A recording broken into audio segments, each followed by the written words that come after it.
Back to the anti-war room. It is now March. My name is Tom Andrews, the National Director of the Win Without War Coalition, and with me once again is John Isaacs from Council for Livable World.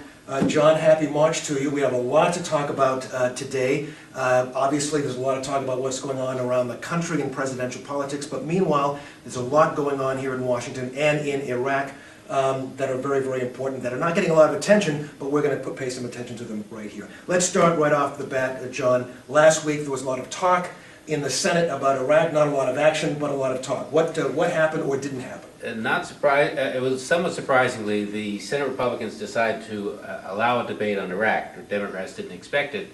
So the Senate debated Iraq for 3 days, particularly a couple of Senator Feingold of Wisconsin proposals, one of which would have forced a pretty quick withdrawal from Iraq. There were no votes ultimately on the legislation, but there wasn't a bad debate, and Democrats started emphasizing new themes. One, the cost of the war, both financial and in human terms, and two, how the war is really sapping the strength of the American military, stretching the military thin. And these are themes I think we're to see from Democrats for the coming months. Republicans mostly talked about the so-called success of the surge in Iraq, the increased troop numbers there. So we have a military under great strain. We have an economy under recession, and of course we're burning quite a bit of money with Iraq. And in fact, the budget process continues in Washington today. Both in the Senate and the House, the Democrats are unveiling their budget plan. $70 billion is allocated for Iraq, the identical amount that the White House allocated. What's happening, John? Is everyone suddenly seeing the light and there's going to be a dramatic cut in Iraq, or what? I think there's a bipartisan agreement to put off final decisions on Iraq until the next president. We hope President Obama, President Clinton, but of course that's nonpartisan. So the $70 billion would fund the war through the inauguration in 2009, and then it'll be up to the next president to decide what to do with troop levels and whether to ask for more money to continue U.S. troops in Iraq. We know if Senator McCain is elected, he's interested in keeping troops there for many years to come. But basically, it's a bipartisan decision. Let's kick the can down the road. Now, just to be clear, we're talking about the fiscal 09 budget, which starts on October 1st. So that's from October 1st until Inauguration Day in January of 2009. But meanwhile, back at the ranch, we've got to get from here in March to October 1st, and that's going to require a supplemental appropriation. And we should expect that when, John? Congress now seems to be going to take up the so-called supplemental appropriations bill to pay for the wars, this fiscal 2008, about April. Both House and Senate are likely to take up the bill then. We expect a series of amendments and votes on, again, withdrawing from Iraq, on barring a permanent presence in Iraq, maybe something on contracting the contractors and overseeing the Halliburtons in Iraq. That, again, should be late April, is our understanding. The House and Senate are in this week and next week and then gone for 2 weeks, coming back in April. That's the next series of votes. Okay, so between now and April, there'll be jockeying in terms of what kind of amendments will come up, who's going to be voting how, and of course there's going to be a lot of opportunity in the final 2 weeks of March for folks around the country to talk directly to their members of Congress, particularly those that are running for re-election, about the very important votes on Iraq coming up in April, and we'll be talking more about that in the next few weeks. Meanwhile, in Baghdad, now remember folks, and we've talked about this here in the anti-war room, the big problem, of course, in Iraq is that despite the fact that the military continues to make its enormous contribution in terms of trying to provide for security, the whole idea behind particularly the surge was to provide the political space in Iraq so that compromise could be achieved and reconciliation could be voted on. In 3 different occasions now, we've had the third one just the past couple of days, 3 different occasions, the administration very sensitive to the fact that nothing has happened with respect to progress on political reconciliation in Baghdad, despite the sacrifice of our troops, have tried to claim that political progress is being made. We talked about the passage of an oil law and a distribution of revenue from oil that was vaunted as a great stride ahead. That didn't go anywhere. Then we heard a few months ago about the de-Baathification law to make things better and to take some of the acrimony around the de-Baathification law, take that out of the picture. Turns out it was even worse in terms of purging former Baathists from the government.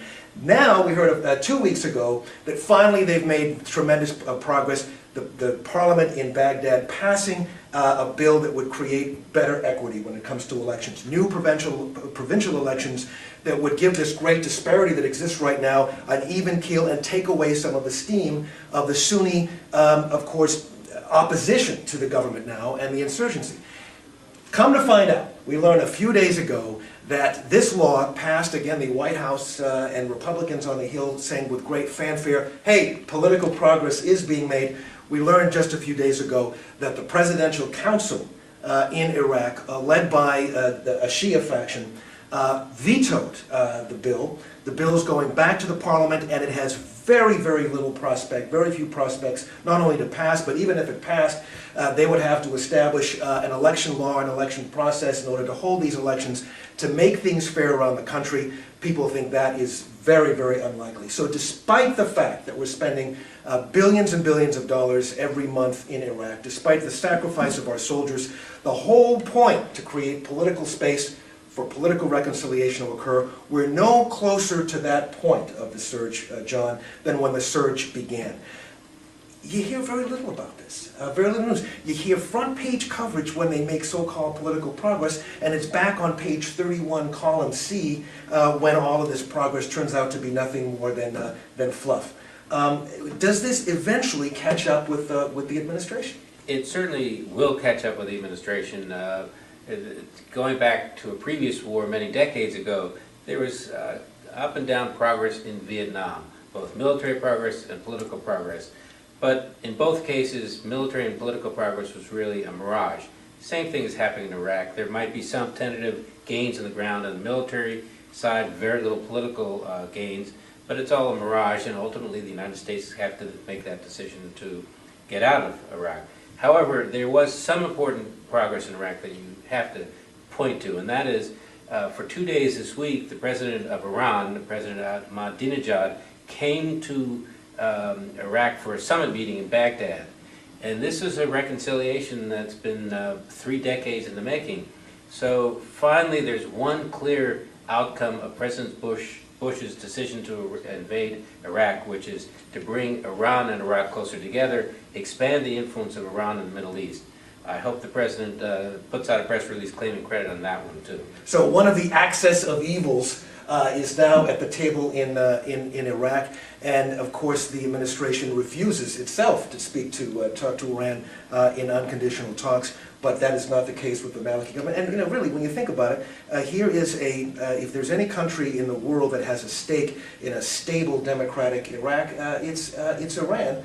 It's its neighbor, and of course there's beginning to be, obviously, well, continuing to be discussions along those lines. John, we have also coming up, as we look ahead into April, General Petraeus and Ambassador Crocker come back to the Congress for their report. There's some talk now that there's going to be a recommendation that the drawdown of troops that had been talked about over the past few months, reducing the surge, is going to stop, that we're going to be seeing levels that exceed where we were when the surge began. When can we expect that report to be before Congress? When can we expect to see General Petraeus back on our television screens from Washington? I'm not sure the exact date, but I think it's April, and Congress will have a chance to consider their testimony, General Petraeus and Ambassador Crocker, before dealing with the supplemental appropriations bill to to consider additional costs for the wars in Iraq and Iran and Afghanistan.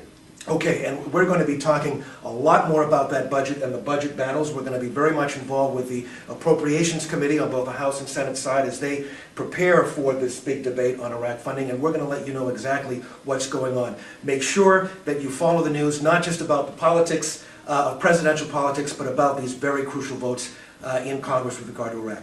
John Isaacs, thank you so very much. Thank you for joining us. We'll see you next week back here on the Anti-War Room.